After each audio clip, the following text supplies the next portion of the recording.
Transgender workers at Netflix are threatening a walkout because of Dave Chappelle's special.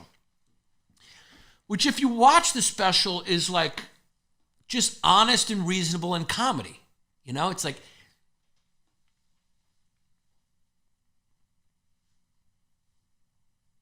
it's very suspect when people don't want you to make jokes about them. Because it always, as a comedian, it seems to me that the people you can't joke about are the real people who control shit. And that's why I always think it's funny when people say the Jews control shit. It's like, you can crack jokes about the Jews all the time. They have a good sense of humor about it. You can crack jokes about blacks in front of blacks. They love it. You can't right now crack any jokes about the gays. They don't like it. But even the gays have a better sense of humor, and that's saying very little. Because let me tell you something.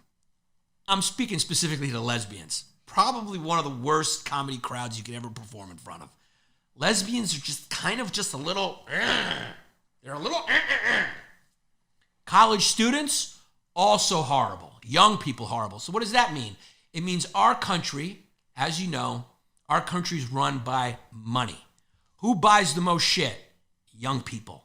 So who's creating policy right now? Young people. Who are young people? Everyone. As I said, we're all living in a period of extended youth. So we're all living in a fantasy land. So what's creating policy right now? Fantasy land. This fucking Native American kid at Yale is in deep trouble because he sent an email in jest referring to his fucking Federalist Society house, Federalist Society, which I guess is a conservative organization. Who gives a fuck? And they said because the Federalist organization, he's part of the Federalist organization, it triggered some people. And because he said they were going to be serving KFC and apple pie, a good American fare, they say it played on tropes of black stereotypes because he referred to it as a trap house. Meanwhile, trap house has come to mean a lot of things.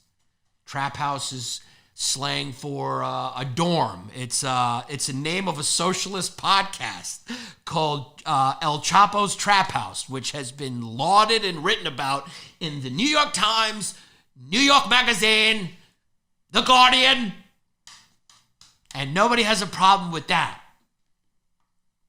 And of course, Chapo, they named it on.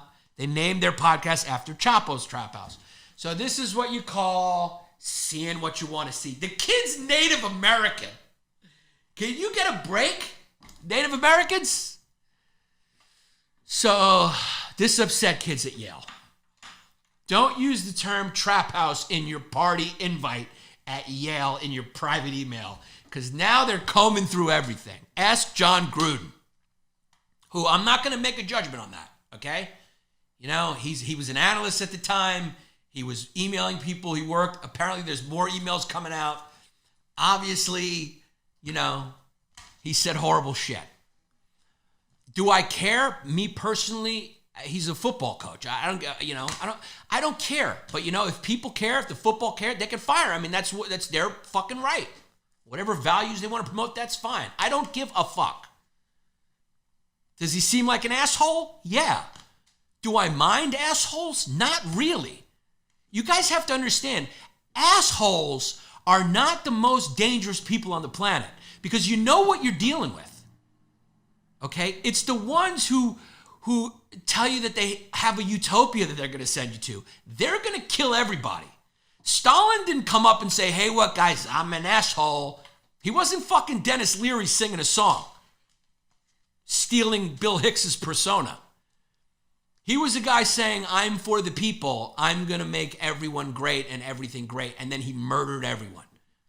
Che Guevara, very complicated figure, a hero to a lot of young people. But if you look into the facts, as Ben Shapiro would say, he killed a lot of people. That's who you got to be cautious of, is the people who hide it. The worst people don't announce they're horrible. They pretend to be good.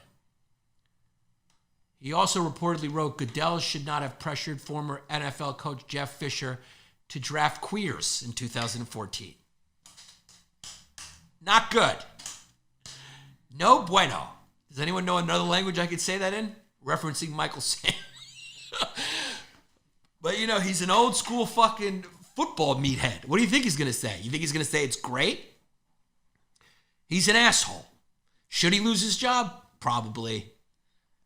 But I mean, like, you know, don't scarlet letter the guy. That's not how you're going to change people's hearts. Just say, hey, man, do you see how that's, like, not cool? You know? It's not cool. And who knows? Maybe he was joking. I doubt it. He called Roger Goodell can I even say this anymore, or do we get flagged? He called him an agate and a clueless anti-football pussy.